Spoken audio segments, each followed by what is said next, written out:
नमस्कार एसटीभी च्याटमा यहाँलाई हार्दिक स्वागत छ। म प्रकाश गिरी। एसटीभी च्याटको आजको अङ्कमा हामी कुराकानी गरेछौँ यो धर्मनिरपेक्षताको सन्दर्भमा। नेपालमा यो संविधानमा धर्मनिरपेक्षता राखिएको छ। त्यसपछि नेपाल हिन्दू राज्य हिन्दू राष्ट्र जे थियो त्यो नरहेर अब धर्मनिरपेक्ष भएको छ।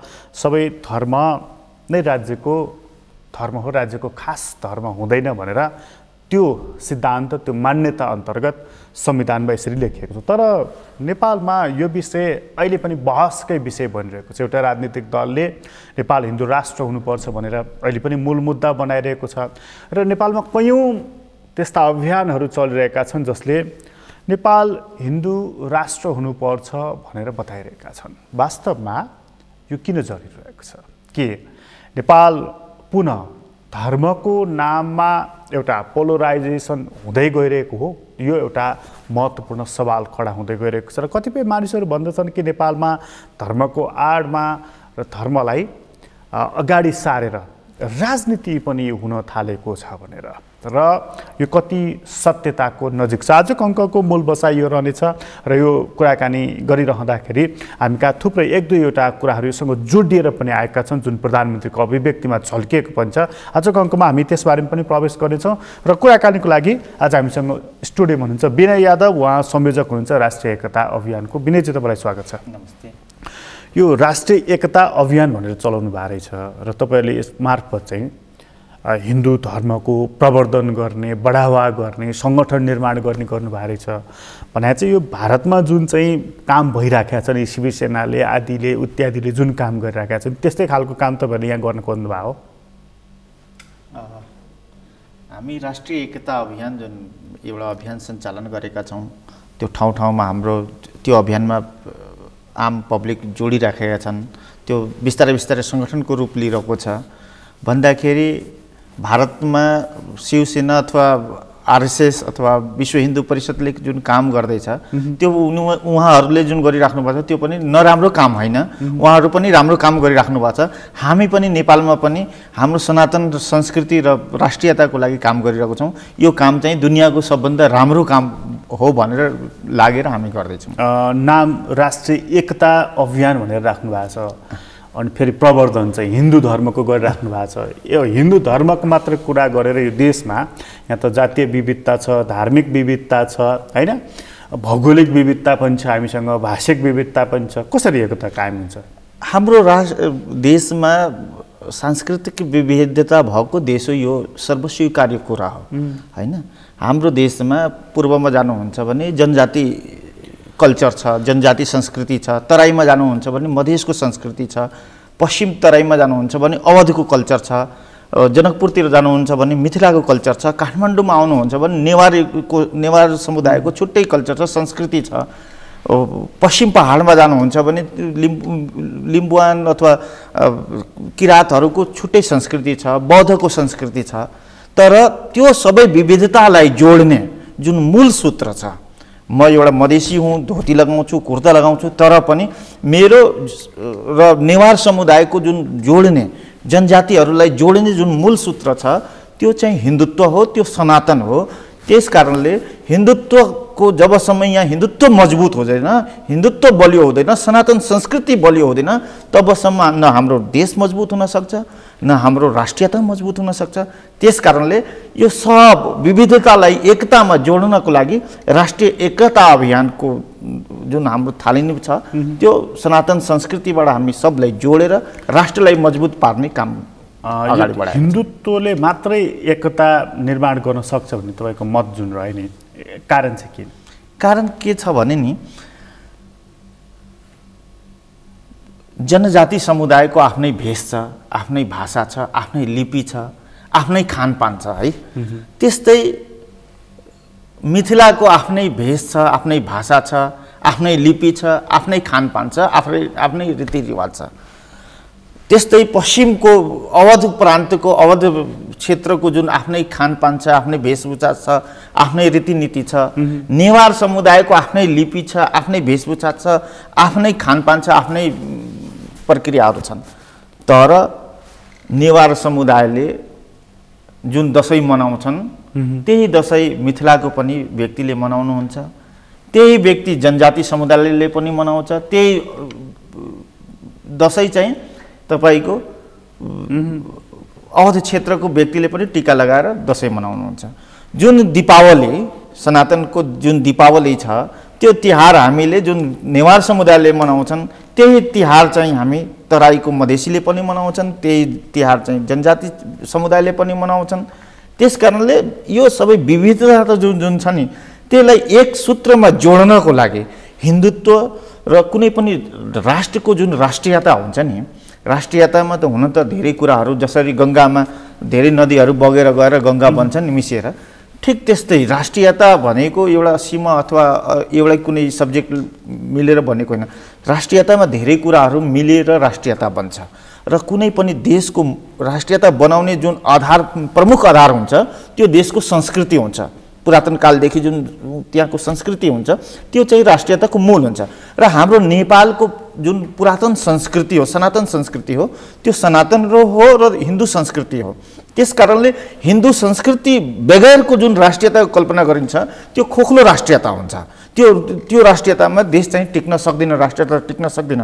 त्यसकारणले हिन्दुत्व यहाँ मजबुत गर्नका लागि राष्ट्रिय एकता अभियानले हामीले यो काम गरिरहेको छ। अब अहिले जुन मुलुक धर्मनिरपेक्षतामा गयो नि, पहिला त हिन्दू राष्ट्र थियो, त्यहाँबाट अब तपाईँको अहिले धर्मनिरपेक्षतामा गयो। धर्मनिरपेक्षतामा जाने बित्तिकै चाहिँ राष्ट्र कमजोर हुने, हिन्दू राष्ट्र हुने बित्तिकै राष्ट्र चाहिँ भयङ्कर मजबुत हुने, एकताको सूत्रमा बाँधिने, त्यस्तो हुन्छ र? एकदम हुन्छ। सेकुलरिजम भनेपछि हेर्नुहोस्, सेकुलरिजम हिन्दुत्वमै सुरक्षित पनि हुन्छ हैन। हिन्दू राष्ट्र हुँदैमा तपाईको अन्य धर्मलाई, अन्य समुदायलाई यहाँ विभेद गरिन्छ भने थिएन पनि। पहिला पनि हिन्दू राष्ट्र थियो, थिएन पनि र हुने पनि छैन।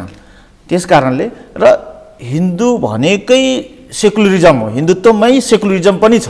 तपाईँ हेर्नुहोला, म हिन्दू छु भने म घरमा अनुष्ठान गर्छु, हाम्रो पुरोहितले के भन्नुहुन्छ, धर्म, हामी नारा के लगाउँछौँ, धर्म की जय हो। हामी भन्दैनौँ हिन्दूको जय हो। हामी घरमा अनुष्ठान हुँदा हामी नारा लगाउँछौँ धर्म की जय हो, अधर्मको नाश हो। हामी भन्दैनौँ इसाई अथवा अन्य धर्मको नाश होस् भन्दैनौँ।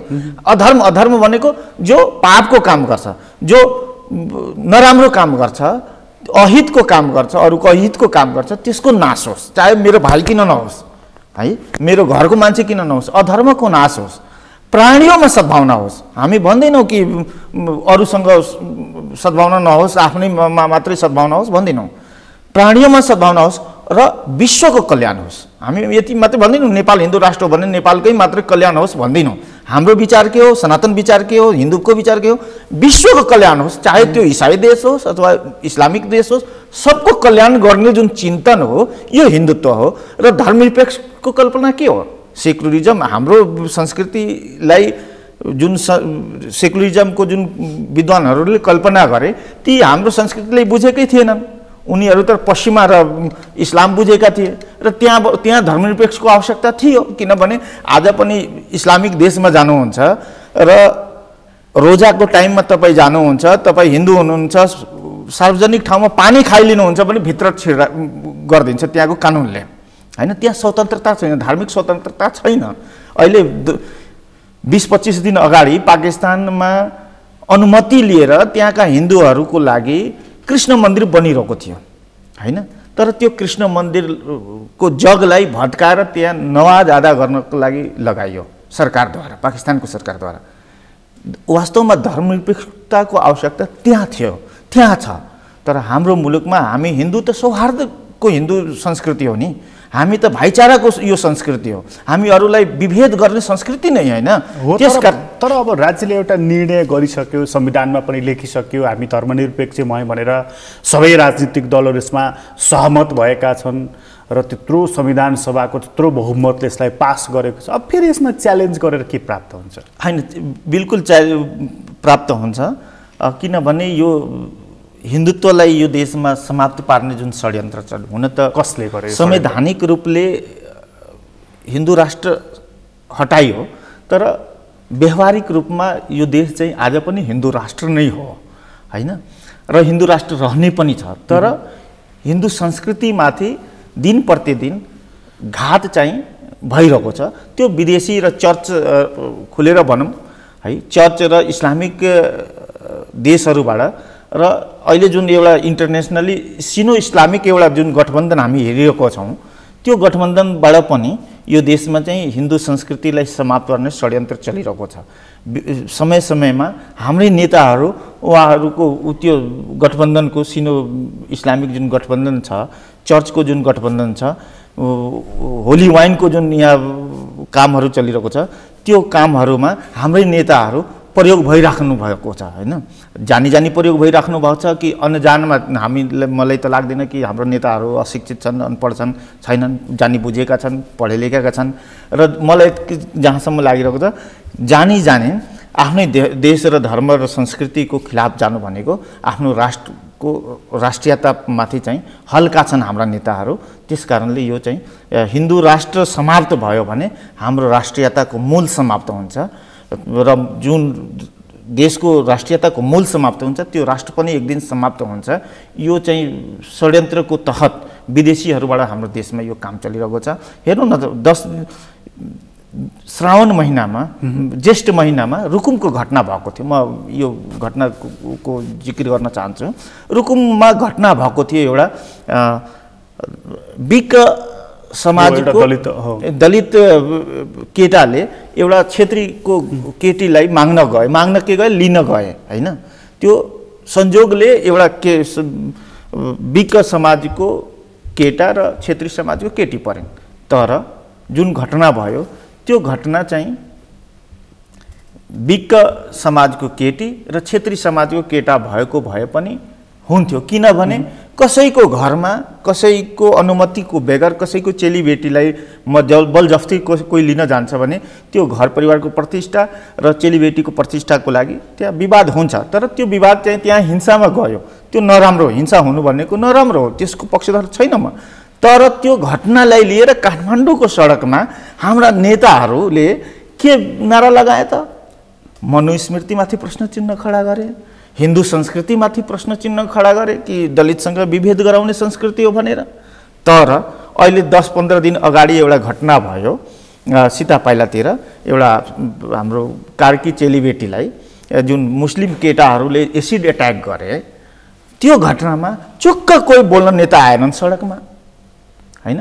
यदि ठिक छ त्यो रुकुमको घटनामा त्यही नेताहरूले जुन मनुस्मृतिको गल्ती निकाले हिन्दू संस्कृतिमाथिको दोष हेर्न थालेका थिए त्यो आज इस्लाम र कुरानको दोष उनीहरूलाई देखाइदिएनन्। किन देखेनन्?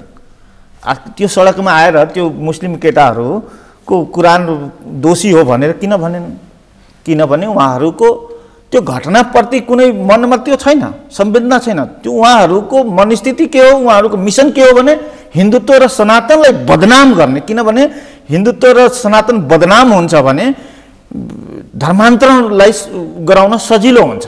त्यसकारण यो बृहत एजेन्डाको तहत यो हिन्दू संस्कृतिलाई घात गर्ने कामहरू हाम्रो नेता र विद्वान अभियन्ताहरूद्वारा यो भइरहेको छ। भनेको एउटा नियोजित षड्यन्त्र छ, एउटा डिजाइन छ। त्यो डिजाइन अन्तर्गत नेपालमा चाहिँ हिन्दुत्व, हिन्दू संस्कृति, हिन्दू धर्म यसलाई चाहिँ मास्ने काममा हाम्रो राजनीतिक नेतृत्व नै लागेको छ भने तपाईँलाई लागेको? एकदम। हेर्नु न, हामी सनातनीहरू दुनियाँमा 1 अर्बभन्दा बढी छौँ है। एक भएर हामी सङ्गठित छौँ हैन। आज पाकिस्तानमा कुनै हिन्दूसँग विभेद हुन्छ भने हामी पनि बोल्छौँ, भारतको पनि हिन्दूहरू बोल्छ, हिन्दू सङ्गठनहरू बोल्छन्। तालिबानमा जब बुद्धको प्रतिमा तोडियो त्यो बेला हामी यही काठमाडौँको सडकमा, वीरगन्जको सडकमा, जनकपुरको सडकमा हामी जुलुस निकाल्नेहरू हामी नै हो। तालिबानको उसमा भारतमा कुनै हिन्दूसँग केही विभेद हुन्छ भने हामी बोल्छौँ, यहाँको हिन्दूसँग केही विभेद हुन्छ भने भारतको बोल्छन्। किनभने पुरै दुनियाँको सनातनीहरू एक भएर बसेका छौँ। आज जुन अयोध्यालाई लिएर हाम्रो प्रधानमन्त्रीबाट एउटा हल्का टाइपको जुन अभिव्यक्ति आयो नि, त्यो अभिव्यक्ति एउटा राजनीतिक अभिव्यक्ति मात्रै थिएन। त्यो अभिव्यक्ति चाहिँ सनातन संस्कृति जुन दुनियाँभरिको सनातनीहरू एक भएर बसेका छन् नि त्यसमा फाटो लिएर विभाजित गर्नु। किनभने सनातनीहरू हिन्दू समाज विभाजित जब हुन्छ नि, टुक्रा टुक्रामा हुन्छ, अनि विदेशीहरूलाई राज गर्न सजिलो हुन्छ। त्यस कारणले म त यो सनातनीलाई विभाजन गर्ने, नेपाली हिन्दू र इन्डियन हिन्दू छुट्याइदिने दृष्टिकोणबाट त्यो षड्यन्त्रको तहत त्यो तपाईँले त्यसरी हेर्नुभएछ। तर हाम्रो प्रधानमन्त्री भने त एउटा कम्युनिस्ट पार्टीको अध्यक्ष, उहाँहरू त भौतिकवादी हुन्छ, उहाँहरू अध्यात्मवादी हुँदैन। उहाँलाई धर्मसँग त त्यत्रो लेनादेना छैन नि। तपाईँले त यसमा डिभिजन ल्याउनु खोजेको जस्तो कुरा गर्नुभयो। प्रधानमन्त्रीले धर्मको लागि यस्तो धेरै अनुराग राख्नुहुन्छ र?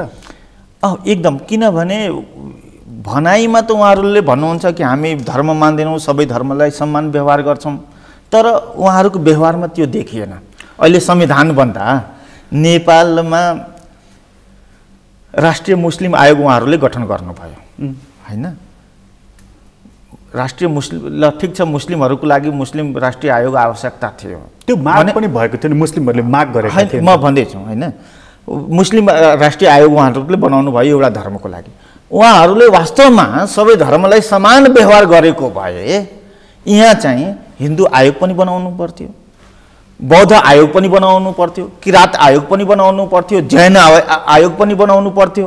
सिख एकदम सिख समुदाय, नेपाली सिख समुदायहरू एकदम अहिले त अल्पसङ्ख्यक रूपमा छन्, उहाँहरूको लागि पनि राष्ट्रिय आयोग बनाउनु पर्थ्यो। तर त्यो सरकारले त्यो गरेनन्।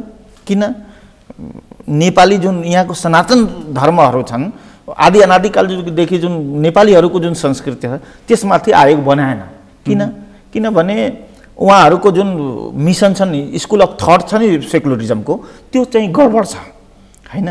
त्यो गडबड छ। उहाँहरूले सेकुलरिजम चाहिँ हिन्दूलाई समाप्त पार्ने, अतिवादी देख्ने चाहिँ त्यो मुस्लिम आयोग जुन गठन गर्नुभयो त्यो चाहिँ धर्मको आडमा त, धर्मको आधारमा गठन गरिएको होइन नि त्यो त हैन। ठिक छ, त्यो इस्लाम समुदायको मानिसहरूले जुन माग गरे, हामी अल्पसङ्ख्यक हौँ, हामी मधेसी होइनौँ, हामीहरू अल्पसङ्ख्यक भएको हुनाले यसको संरक्षणको लागि आयोग चाहिन्छ भनेर उनीहरूले जुन आन्दोलन पनि गरे, त्यस कारण त्यो माग गठन गरेको आन्दोलनकै भरमा उहाँहरूले गर्नुभयो अल्पसङ्ख्यकको आधारमा भने म भन्छु हिन्दू, ल ठिक छ, हिन्दू संस्कृति, हिन्दू मान्नेहरूको बहुसङ्ख्यक नेपालमा छन्, तर यहाँ अल्पसङ्ख्यक धर्म पनि, जसरी बौद्धलाई पनि हेर्नुहुन्छ भने अल्पसङ्ख्यक छ, जैन पनि अल्पसङ्ख्यक छ, किरात पनि अल्पसङ्ख्यक छ हैन। र यी धर्महरूले पनि संविधान जब बनिरहेको थियो त्यो बेला आन्दोलन गरेका थिए आफ्नो मागहरूलाई लिएर, तर न किरातको माग एड्रेस भयो, न बौद्धको माग एड्रेस भयो, न तपाईँको जैनको माग एड्रेस भयो। तर कसैको माग एड्रेस नगर्ने र इस्लामीकरणको जालो बुनेर त्यसले चाहिँ के नेपालमा इस्लामीकरणको लागि चाहिँ मिसन चलिराखेको छ। तराईमा इस्लामीकरण फैलाउने हैन, र पहाडमा चाहिँ चर्च फैलाएर धर्मान्तरण गराएर यहाँको राष्ट्रियता समाप्त पार्ने, यो चाहिँ जुन बाहिरी षड्यन्त्र चलिरहेको छ त्यो षड्यन्त्रको तहत हाम्रा नेताहरू, हाम्रो शासकहरू लागेका छन्। त्यो तराईमा चाहिँ इस्लामीकरण भइरहेको छ अहिले। तराईमा चाहिँ इस्लामीकरणको जालो फैलिरहेको छ। कसरी भएको छ? हुन त पहाडमा पनि काम गरिरहेको छ। तराईमा म भन्छु 10 वर्ष अगाडि हामी जुन गाउँमा जान्थ्यौँ, कुनै गाउँमा गयौँ भने दूर दूरसम्म जान्थ्यौँ, 10वटा गाउँ घुम्थ्यौँ भने मुस्किलले एउटा गाउँमा मस्जिद र मदरसा भेटिन्थ्यो।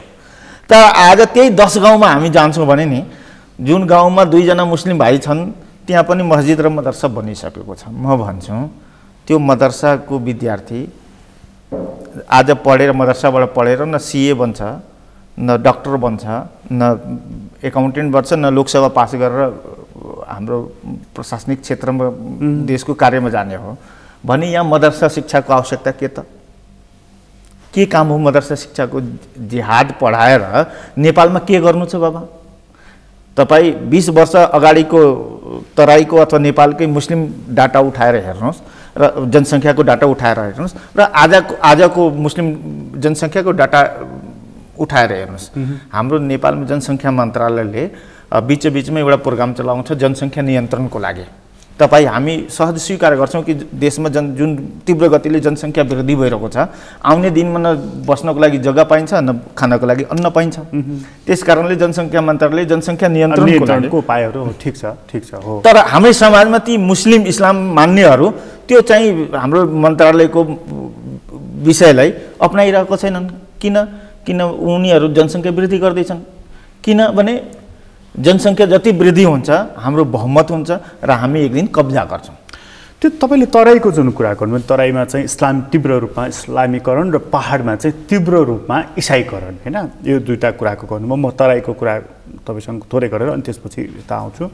त्यो इस्लामीकरणको कुरा गर्दा अहिले तराईको मुख्य 8वटा जिल्लाहरू समेटेर बनेको प्रदेश नम्बर 2, त्यहाँ चाहिँ नि हाम्रो राजपा र समाजवादी मिलेर बनेको सरकार छ प्रदेश 2 को। अहिले त उहाँहरू पनि मिलिसक्नुभयो। त्यो सरकारले चाहिँ यसमा के गरिरहेको छ? प्रदेश नम्बर 2 को जुन सरकार छ नि, वास्तवमा विकासको कामहरू त जसरी त्यहाँका मन्त्रीहरू छन्, होइन, अन्य मन्त्रीहरू छन्, उहाँहरू जसरी नाम लिने हो भने जितेन्द्र सोनाल भौतिक मन्त्री छन्, उनको मन्त्रालयमा पनि विकासको कामहरू, भौतिक पूर्वाधारको कामहरू भइरहेको छ, होइन। तर मुख्यमन्त्रीजीसँग जुन आशा थियो नि, वास्तवमा मुख्यमन्त्रीले त्यो गर्न सकिरहेको छैनन्। तपाईले हेर्नुहुन्छ 2 नम्बर प्रदेशमा भ्रष्टाचारको कुरा आयो। भ्रष्टाचारको कुरा आइसकेपछि अर्थमन्त्री विजय यादवले बजेट नै रोकिदिया थिए, होइन, किनभने भ्रष्टाचार बढ्यो भनेर उनी बजेट चाहिँ विनियोजन गरिरहेको थिएन, पैसा दिन मानिरहेको थिएनन्। तर चाहिँ उनमाथि प्रेसर गरेर मुख्यमन्त्रीले त्यो पैसा दिन लगाए। एउटा इमानदार मन्त्रीलाई मुख्यमन्त्रीले, किनभने मुख्यमन्त्रीसँग जुन आशा थियो नि त्यो आशा पुरा भएन। किनभने यो मुख्यमन्त्रीको पक्षमा त्यो प्रदेश सभा सदस्यहरूको बहुमतै थिएन। त्यो बेला बहुमत चाहिँ फोरममा विजय यादव प्रतिको थियो। तर जनाधार नभएको व्यक्तिलाई मुख्यमन्त्री बनाएपछि त्यो त अरूको कन्ट्रोलमा काम गर्छ। यसमा पनि अलिकति धार्मिक आधार जोडिएको थियो कि राजनीतिक कुरामा? होइन, धार्मिक आधार त्यो कतै न कतै मुस्लिम भोटको लालचमा त्यो लालबाबुजीलाई बनाइयो, होइन, जसको फलस्वरूप त्यहाँ लालबाबुजीले मदरसा बोर्डको गठन गर्नु, क्याबिनेटबाट पास गर्नुभयो, होइन। मदरसा, म भन्छु 2 नम्बर प्रदेशमा मदरसा बोर्डको आवश्यकता के थियो र, होइन। मदरसाले 2 नम्बर प्रदेशमा कुन विकास गर्छ? ठिक छ, मदरसा बोर्ड उहाँलाई एउटा समुदायको लागि गठन गर्नुभयो भने गुरुकुल बोर्ड गठन गर्नुपर्ने उनको दायित्व थियो कि थिएन? सिखहरूको लागि बोर्ड गठन गर्नुपर्ने उनको दायित्व थियो कि थिएन? यदि थियो भने त्यो किन गर्नु भएन? कसको एउटा समुदायलाई खुसी पार्नको लागि मात्रै गर्नुभएको, के को लालचमा गर्नुभयो? कहाँको निर्देशनबाट गर्नुभयो? त्यो आइएसआईको इसारामा गर्नुभयो कि कहाँको इसारामा गर्नुभयो? उहाँले स्पष्ट पार्नुपर्छ। यदि ल ठिक छ, समुदायको हकहितको लागि गर्दैछु भने त्यहाँ बाँकी सबै समुदाय पनि छन्, सबै धर्म मान्नेहरू छन्। त्यो समुदाय र त्यो धर्म मान्नेहरूको पनि आकांक्षा पुरा गर्नुपर्छ, तर गरेन। तर मुख्यमन्त्रीजी मात्रै कुरा भनेन, उहाँलाई पनि निर्देशन दिने, उहाँलाई पनि सल्लाह दिने, उहाँलाई पनि काम गराउने भनेर त पार्टी छ नि त, फेरि पार्टीले चलाउने हो नि त बहुदलीय सिस्टममा त। त्यो समाजवादी, त्यो राजपा मिलेर अहिले जुन जसपा बनेको छ त्यसको केही दायित्व रहँदैन? म आशा गर्छु अब जसपा बनिसकेपछि त्यस्ता कुराहरू नदोहोरियोस् र जुन 2 नम्बर प्रदेशको एउटा सनातन कल्चर छ नि, छठ मनाउने, दीपावली मनाउने, होइन, जुन त्यहाँको आदि अनादिकालदेखि 2 नम्बर प्रदेशको जुन संस्कृति छ, होइन, तालिबानी संस्कृति फेरि होइन, बाहिरबाट आएको संस्कृति होइन, त्यहाँको मूल संस्कृति जुन सनातन आदि अनादिकालदेखि तराईमा जुन संस्कृति जुन छ नि, त्यसलाई निश्चित रूपले अब जसपा चाहिँ त्यसलाई अँगाल्छ, त्यसलाई बढावा दिने काम गर्छ। र त्यही कुरा चाहिँ म यहाँको राज्यसँग, सङ्घीय सरकारसँग पनि म आशा गर्छु कि नेपालको मूल संस्कृतिलाई अगाडि बढाउँछ। भनेपछि प्रदेश 2 को सरकार भनेको स्टेट फन्डमा पनि तपाईँको मद्रसाहरू खोलिराखेको छ? स्टेट फन्ड त भन्न मिल्दैन, तर व्यक्तिगत रूपमा त्यहाँका सांसदहरूले भोटको लालचमा होस् अथवा कतैको इसाराबाट होस्, सांसदहरू, प्रदेशसभा सदस्यहरूले मदरसामा सहयोग गर्ने, मदरसालाई त्यो गर्ने काम त भइरहेको छ।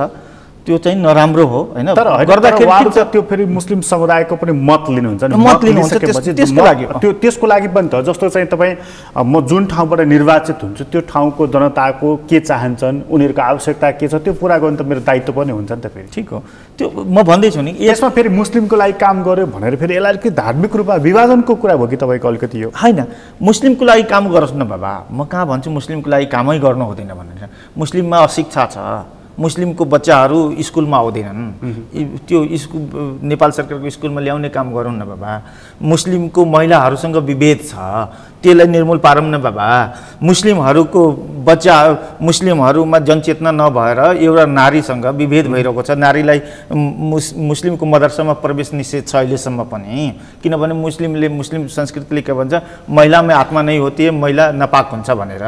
महिलामा आत्मा हुँदैन, महिला नापाक हुन्छ भनेर अहिलेसम्म मस्जिदमा चाहिँ प्रवेश निषेध छ महिलालाई। त्यो महिलालाई अधिकार दिलाउन बाबा। मुस्लिमहरूको जुन एउटा महिलाबाट बच्चा जन्माउने कारखाना जसरी बच्चा जुन पैदा गरेर जन्माएर महिलाहरूलाई शारीरिक रूपले कमजोर पार्ने जुन हुन्छ, त्यसको लागि महिलाहरूको सशक्तिकरणको लागि काम गरौँ नि बाबा। त्यो तराईमा जुन भइरहेको अहिलेको इस्लामीकरण जुन छ नि, तपाईँ जुन भनिदिनुहुन्छ नि, त्यो बेल्टमा चाहिँ बढी नै इस्लामीकरण भइरहेको छ भनेर, त्यसलाई मद्दत कसले गरिरहेको छ? राज्यले गरिरहेको छ। र राज्यको माथि चाहिँ राज्य चाहिँ हाम्रो राज्य भनेपछि प्रदेश सरकार पनि हुनसक्छ र सङ्घीय सरकार पनि हुनसक्छ। तपाईँले इङ्गित गरेको चाहिँ कसलाई, सङ्घीय सरकारलाई कि प्रदेश? मेन सङ्घीय सरकारको कमजोरी हो, किनभने सङ्घीय सरकार यदि ऊ भयो भने, स्ट्रङ भयो भने प्रदेश सरकारले त्यो गर्न सक्दैन।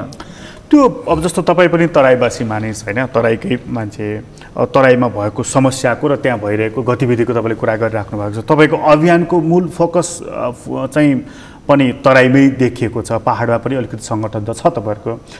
यता अलिकति हेर्दाखेरि नि, जस्तो यो राष्ट्रिय एकता अभियान भन्नुभएको छ, हिन्दुत्वको बारेमा तपाईँ कुरा गरिराख्नु भएको छ, फेरि अलिकति कन्ट्रोभर्सियल कुरा नि, तपाईँ फेरि त्यो पाकिस्तानी एम्बेसीको अगाडि गएर पुतला पनि जलाइराख्नु भएको छ। भनेको तीव्र रूपमा चाहिँ यो इस्लामीकरणको भन्दै कतै तपाईँको चाहिँ अलिकति राजनीतिक रूपमा अथवा चाहिँ भारतको आड लिएर पाकिस्तानलाई पेल्ने त्यो दिशातर्फ त होइन तपाईँ? होइन, यदि म भन्छु पाकिस्तान एम्बेसीको अगाडि जुन हामीले प्रदर्शन गऱ्यौँ, त्यो प्रदर्शन के को लागि? त्यो पाकिस्तानको विरोधमा गरेको होइन। त्यो प्रदर्शन चाहिँ हामीले जुन पाकिस्तानमा हिन्दू मानव अधिकार त्यहाँ एकदम छैन, हिन्दूसँग त्यहाँ त मानवताको व्यवहारै गरिँदैन, हिन्दूलाई दबाइन्छ, हिन्दू कुनै आफ्नो पर्वहरू गर्छ, त्यौहारहरू गर्छ भने त्यहाँ आएर मुस्लिम समुदायबाट हिन्दूलाई त्यहाँ समाप्त पारिन्छ। र अस्ति जुन कृष्ण मन्दिर बनिरहेको, निर्माण भइरहेको कृष्ण मन्दिर जुन भत्काइयो नि पाकिस्तान सरकारद्वारा, त्यसको विरोधमा हामी गएर प्रदर्शन गऱ्यौँ। त्यति मात्रै होइन, तालिबानमा बौद्ध मूर्ति, दुनियाँको सबभन्दा ठुलो बौद्ध मूर्ति चाहिँ स्तूप चाहिँ हाम्रो तालिबानमा थियो। त्यो बेला तालिबानीहरूद्वारा त्यो बौद्ध स्तूप आजभन्दा 20 वर्ष पहिलाको घटना हो।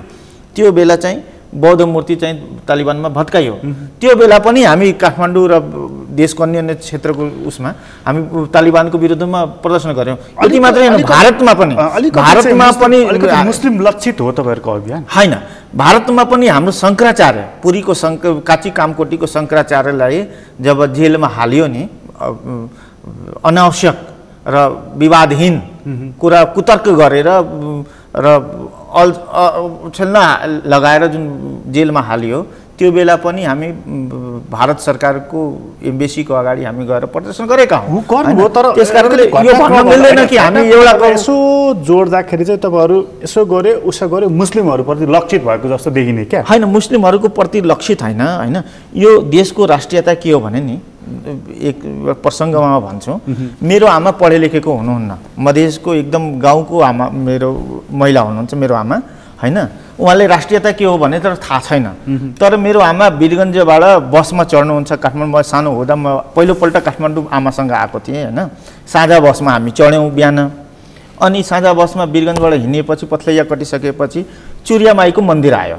चुरियामाईको मन्दिर आउँदाखेरि मेरो आमाले साडीबाट त्यो पैसा खोलेर चुरियामाईको मन्दिरतिर, चुरिया पहाडतिर फालेर ढोग्नु भयो। त्यसपछि हेटौडा हामी क्रस कटिसकेपछि चितवनको घङ्घोर जङ्गल आयो। त्यो वनदेवी सम्झेर मेरो आमाले प्रणाम गर्नुभयो होइन। त्यसपछि नारायण घाट आयो। नारायण घाट कटिसकेपछि जुन नारायणीको छेउमा आयौँ, मेरो आमाले फेरि पैसा निकाल्नुभयो आफ्नो साडीको उसबाट, आँचलबाट, र फेरि नारायणी नदीमा पैसा फाल्नुभयो र नारायणीलाई गङ्गा माता सम्झेर प्रणाम गर्नुभयो। त्यसपछि मुगलिन कट्यौँ हामी। मुगलिन कटिसकेपछि एकदम बस चाहिँ त्यसो परेपछि माछापुच्छ्रे हिमाल देख्यो। अनि मेरो आमाले हिमाल देखेपछि आश्चर्य मान्नुभयो र कैलाश मानसरोवर सम्झेर हिमाललाई पनि प्रणाम गर्नुभयो। त्यसपछि हामी काठमाडौँ आयौँ अनि मेरो आमाको मुखबाट के शब्द निस्क्यो, भोलि हस्पिटल जानु थियो, हस्पिटल जाउँला पहिला मलाई पशुपतिको दर्शन गराइदिनुहोस् तपाईँहरूले भनेर मेरो आमाले भन्नुभयो हैन। अनि हामीले आमालाई सब काम छोडाएर पशुपतिको दर्शन गरायौँ। किन? मेरो आमालाई राष्ट्रियता थाहा छैन, तर पनि यो देशको जङ्गल जमिन हिमाल पहाड नदी नालाप्रति आस्था छ उनको। किन आस्था छ? किनभने उहाँ हिन्दू हुनुहुन्छ, सनातनी हुनुहुन्छ, धर्मलाई नै मानेर यो देशको जङ्गल जमिनको प्रति आस्था छ, माया छ, ममता छ। तर त्यो ठाउँमा कोही इस्लाम मान्ने व्यक्ति हो भने यहाँको देशको जङ्गल जमिन हिमाल पहाड नदी नालाप्रति उसको भौतिकवादीको भौतिकताको दृष्टिले हेर्छ, भौतिक उपयोगको सामानको दृष्टिले हेर्छ र उसको आस्था कहाँ हुन्छ? उसको आस्था मक्का र मदिनाप्रतिको हुन्छ। कुनै इसाई व्यक्ति भयो भने त्यसको आस्था त्यो पनि यो देशको हिमाल नदी नाला पहाडलाई आफ्नो भौतिक उपयोगको मात्रै सामान बुझ्छ र उसको आस्था रोमप्रति हुन्छ, पोपप्रति हुन्छ।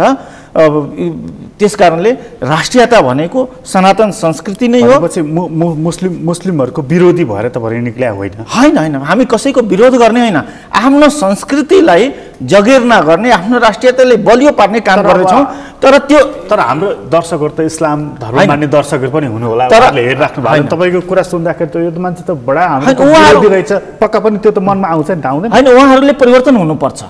किनभने यो देशको राष्ट्रियतालाई यदि उहाँहरूले कमजोर पारिराख्नु भएको छ भने यहाँको राष्ट्रियता हिन्दुत्व हो हैन, त्यसलाई हिन्दुत्वलाई उहाँहरूले कमजोर पारिराख्नु भएको छ भने उहाँहरू राष्ट्रघाती काम गरिराख्नु भएको छ।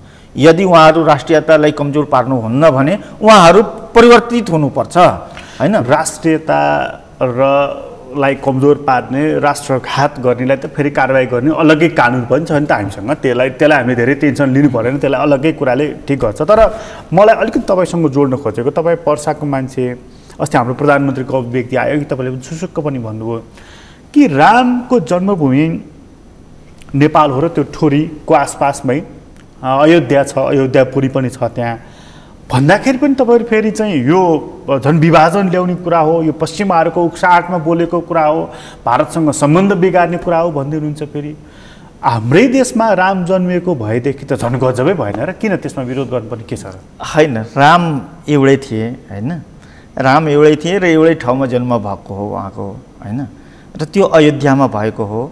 र अयोध्या चाहिँ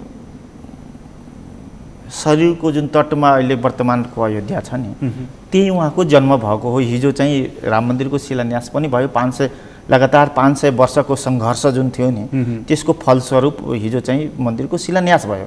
त्यो एउटा लामो सङ्घर्ष र लामो लडाइँ पश्चात भएको हो।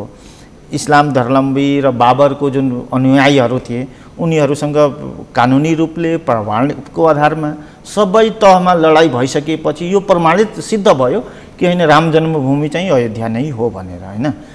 यस्तो बेलामा हाम्रो प्रधानमन्त्रीजीसँग सम्माननीय प्रधानमन्त्रीजीले जुन हल्का अभिव्यक्ति दिनुभयो होइन, राम भारतवर्षको धेरै ठाउँमा उहाँको चरण परेको थियो श्री रामको होइन, त्यो सिलसिलामा ठोरीमा पनि उहाँको चरण आएको होला, वाल्मिकी नगरमा आएको छ, ठोरीमा पनि आएको होला।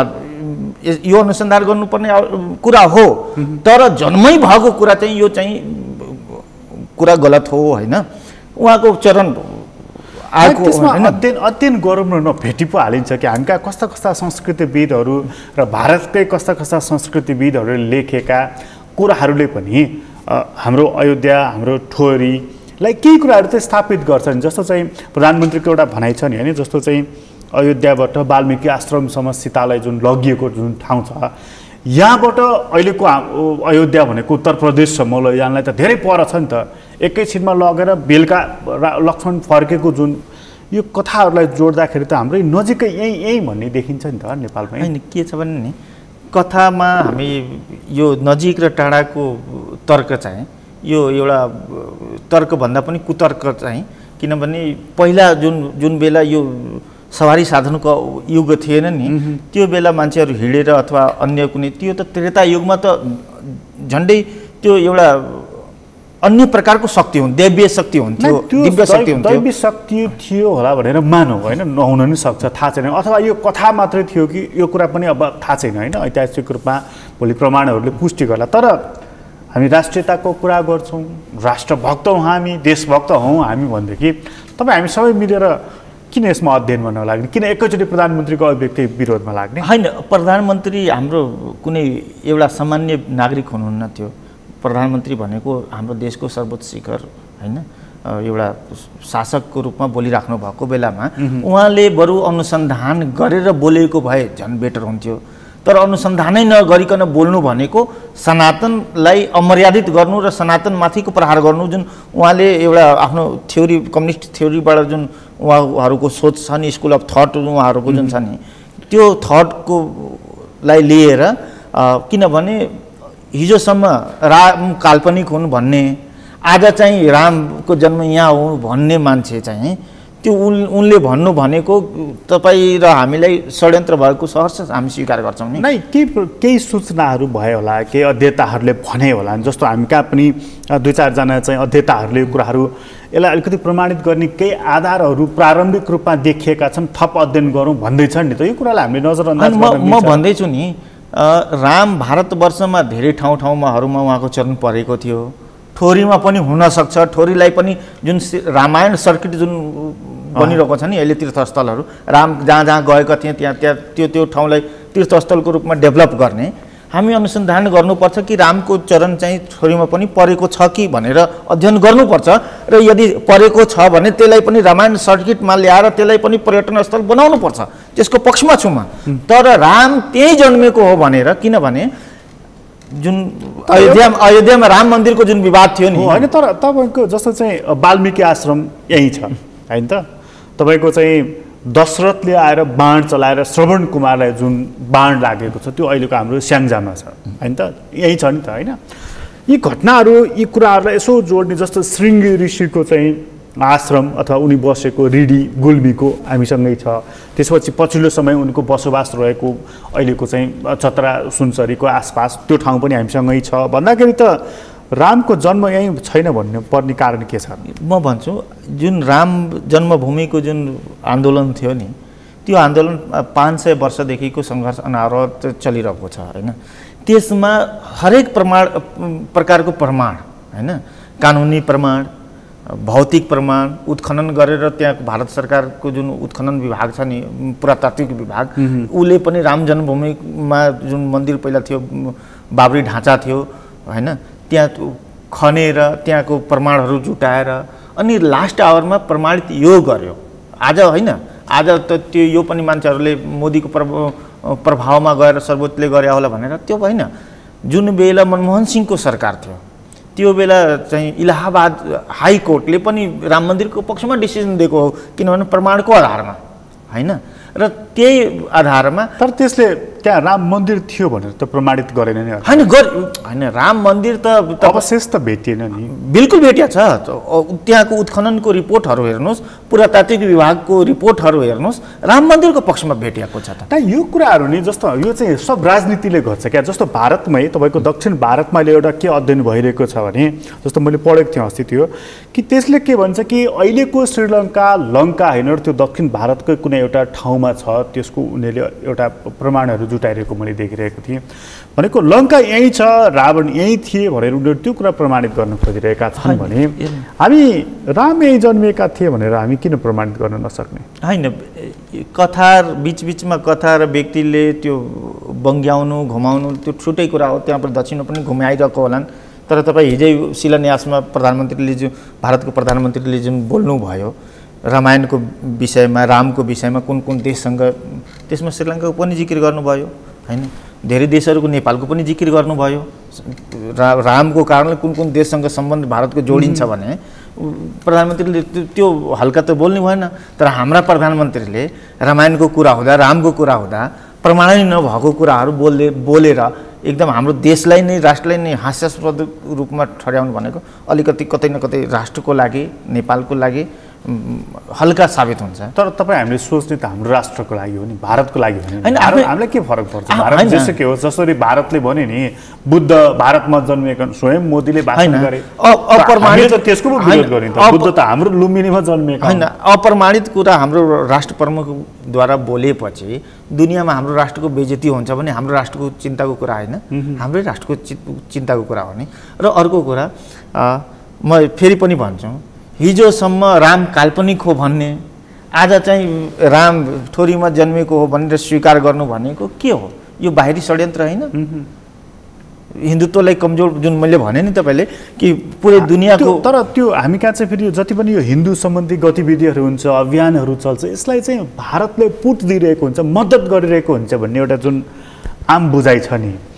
तपाईँको हकमा पनि सोध्न चाहेँ कि भारतको कुनै संस्था अथवा स्वयं भाजपा अथवा आरएसएस यिनीहरूले तपाईँहरूलाई ब्याकअप दिएको हुन्छ? अहिलेसम्म त दिएको छैन, तर दियो भने पनि के खराब? भारतले होइन, भारतको कुनै हामीसँगै विचार मिल्ने कुनै अर्गनाइजेसनले सहयोग गर्छ, साथ दिन्छ, नैतिक समर्थन गर्छ भने त्यसमा पनि कुनै आपत्ति हुनु हुँदैन। किनभने हाम्रो देशको कम्युनिस्टहरूले टेन्डेन्सी साबित गरिदिए। चाइनाको कम्युनिस्टहरूसँग सँगै मिटिङ हुन सक्छ, चाइनिज इन्भेस्टर आएर कम्युनिस्ट पार्टीको झगडा मिलाउन सक्छन् भने हामी हिन्दूहरू, चाहे भारतको हिन्दूहरू, चाहे पाकिस्तानको हिन्दू, चाहे तालिबानको हिन्दू अथवा अमेरिकामा बसिरहेको हिन्दू, हामी एक भएर एउटै विचारमा काम गऱ्यौँ भने के आपत्ति? कसलाई के आपत्ति हुन्छ? त्यो त राम्रो कुरा हो। हिन्दू अभियान चलाएर जस्तो चाहिँ एउटा राष्ट्रिय प्रजातन्त्र पार्टी छ कमल थापाजीको नेतृत्वमा, अरू पनि अध्यक्ष हुनुहुन्छ त्यहाँ, त उहाँहरू के भन्नुहुन्छ भने यो नेपाल हिन्दू राष्ट्र हुनुपर्छ र राज संस्था फर्किनुपर्छ, यो मतसँग तपाईँहरू पनि सहमत हो? होइन, हाम्रो जुन राष्ट्रिय एकता अभियानको जुन मत हो, हामी सङ्घीय लोकतान्त्रिक हिन्दू गणतन्त्रको मान्यतामा काम गरिरहेका छौँ होइन। हाम्रो देशमा राजनीतिक कोर्स 63 सालमा परिवर्तन भएको, त्यो परिवर्तनको लागि आम जनताले सहायता दिएका छन् होइन। राजनीतिक कोर्स परिवर्तन भइसकेपछि, अगाडि बढिसकेपछि हामी फर्किन रिब्याक गराउनको लागि धेरैले बुझ्छन् यो त सिस्टमको विरुद्धमा आन्दोलन गरेका होलान् भनेर, सिस्टम विरोधीहरूलाई भनेर। हामी गणतन्त्रको पक्षधर होइन, हामी गणतन्त्रको पक्षधर भएर पनि हाम्रो देशको मूल जुन चिन्तन छ, जुन राष्ट्रियता छ, त्यसलाई समाप्त पार्नु हुँदैन र हिन्दू गणतन्त्रको रूपमा हाम्रो देश हुन सक्छ। र भारतमै पनि कयौँ योग्यहरू छन्, सन्त महन्तहरू छन्, त उनीहरू चाहिँ हाम्रो त्यति बेलाको राजालाई चाहिँ होइन, यी त चाहिँ भगवान् विष्णु हो भनेर, एकताको सूत्रधार भनेर चाहिँ यही काठमाडौँमा आएर पनि सम्मेलन गरेर अहिले पनि त्यहाँबाट वक्तव्य निकालेर हामी हिन्दू राज्य फिर्ता गराइ छाड्छौँ, राजतन्त्र ल्याइ छाड्छौँ भन्छन्। यसमा चाहिँ तपाईँहरूको सहमति कि होइन? सन्त महन्तहरूले बोल्नु छुट्टै कुरा हो। हाम्रो कुनै पनि हिन्दू समाजको जुन मेन सन्तहरू हुन्छन्, शङ्कराचार्यजीहरू हुन्छन्, पूज्य शङ्कराचार्यजीहरूले। कुनै पनि पूज्य शङ्कराचार्यजीहरूबाट यस्तो खालको अभिव्यक्ति आएको छैन। व्यक्तिगत कुनै सन्तले के बोले नबोले त्यो त खासै। योगी आदित्यनाथकै पनि त तपाईँको अभिव्यक्ति? योगी आदित्यनाथजी पूज्य शङ्कराचार्य होइनन् होइन, एउटा गोरक्षपीठको महन्त हुन् र उनी चाहिँ नेपालसँग गोरक्षनाथ पीठको सम्बन्ध चाहिँ हाम्रो गोर्खाको कारणले, शाही परिवारको कारणले, पृथ्वीनारायण शाहको कारणले दरबारसँग नजिक भएको होला, उहाँको आफ्नो व्यक्तिगत सम्बन्ध होला, त्यसको आधारमा बोलेका होलान्। तर हाम्रो पार्टीगत सम्बन्ध त भाजपासँग भयो नि त। अब त भाजपाको तर्फबाट निर्वाचित भएर मुख्यमन्त्री हुनुहुन्छ होइन, मुख्यमन्त्री बनिसकेपछिको त्यस्तो अभिव्यक्ति आएको मैले सुनेको छैन होइन। यही बनकालीमा आएर उहाँले सम्बोधन गर्नुभयो, टुलिखेलमा सम्बोधन गर्नु, एज अ गोरखपीठको महन्तको रूपमा आएर अथवा विश्व हिन्दू महासङ्घको रूपमा आएर उहाँले बोल्नु भएको होला भनेको। त्यो भनेको भाजपा जो चाहिँ हिन्दू धर्म को ब्याकअपमा बनेको पार्टी हो, त ऊ चाहिँ नेपालमा राजतन्त्र चाहन्छ र नेपालमा पनि यस खालको गतिविधिहरू भइरहेका छन्। त्यो त भाजपाको व्यक्तिहरूले भन्ने कुरा हो नै त्यो। तर तपाईँहरू पनि जुन अभियान चलाइराख्नु भएको छ, यो भातृ सम्बन्ध त रहिरहन्छ नि होइन। हाम्रो राष्ट्रिय एकता अभियानको त्यो हामी राजा फर्काउने अथवा सिस्टमको विरोध गर्ने हाम्रो काम होइन। हामी चाहिँ म स्वयं 63 सालको जनआन्दोलनमा जेल बसेको मान्छे हो। तर तपाईँको त्यो जेल बस्नुभयो, अभियान चलाउनु भयो, ठिक छ कि, तर यो हिन्दू राज्य भन्ने शब्दले त राजतन्त्रको माग गर्छ नि त। होइन, हामी स्पष्ट हुने हिन्दू राज्य र हाम्रो चाहिँ हिन्दू गणतन्त्र है। इस्लाममा पनि, इस्लाम संस्कृतिमा पनि जानुहुन्छ भने पहिला बादशाहको प्रचलन थियो हैन, तर अहिले धेरै जसो मुस्लिम कन्ट्रीहरूमा मुस्लिम बादशाह छैन, त्यहाँ बादशाह छैन हैन, गणतन्त्रमा देश छ, तर पनि उनीहरूको पहिचान चाहिँ, देशको राष्ट्रिय पहिचान चाहिँ इस्लामिक छ हैन, इस्लामिक गणतन्त्रको रूपमा छन् भने हाम्रो देश चाहिँ दुनियाँको एउटा देश चाहिँ हिमालयको यो भारतवर्षको ताज हैन, शिखर नेपाल चाहिँ विश्वमा हिन्दू गणतन्त्र किन नहुने? ठिक छ, कुनै सन्तले बोल्या होलान् कि सनातनमा राजाको महत्त्व हुन्छ भनेर, तर सनातन हैन होला, तर भनेको राजतन्त्रप्रति तपाईँको अनुराग चाहिँ रहेन, हिन्दू धर्मप्रति चाहिँ रह्यो। हजुर हजुर, हाम्रो हिन्दू धर्म मान्नेहरू नै फेरि राजतन्त्र, राज संस्था, राजालाई चाहिँ एकताको प्रतीक मान्छन् नि। फेरि अघि तपाईँले जुन हिन्दुत्व चाहिँ एकताको प्रतीक हो भन्नुभयो नि होइन। अर्को कुरा छ के भने हिन्दू धर्म मान्ने हैन, दुईटा विषय छ, हिन्दू धर्म मान्ने, अर्को हिन्दू एक्टिभिस्ट हैन, दुईटा छुट्टो पाटो हो हैन। जसरी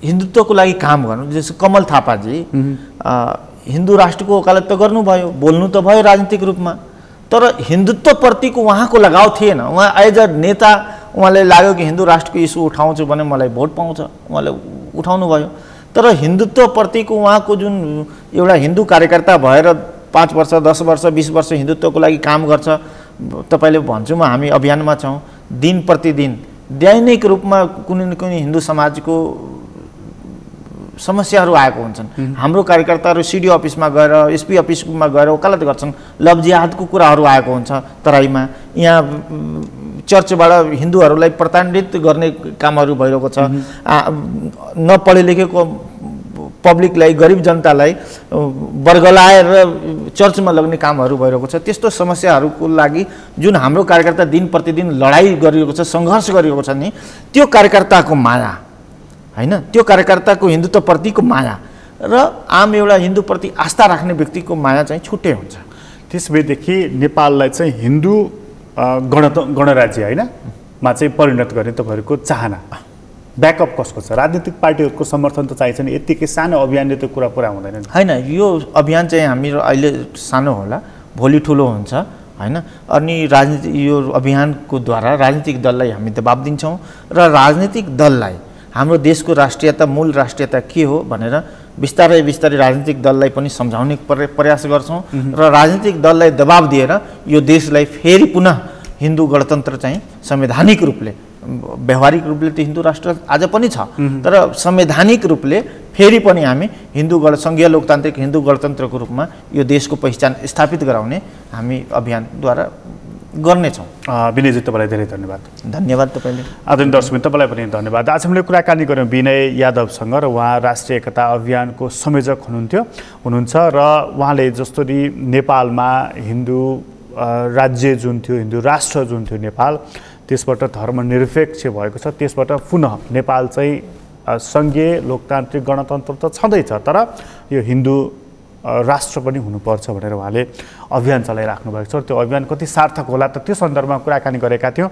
यो कुराकानी अहिलेलाई यति नै। एसटिभी च्याटबाट म प्रकाश गिरीलाई बिदा दिनुहोस्। सगरमाथा टेलिभिजन हेर्दै गर्नुहोला। नमस्कार।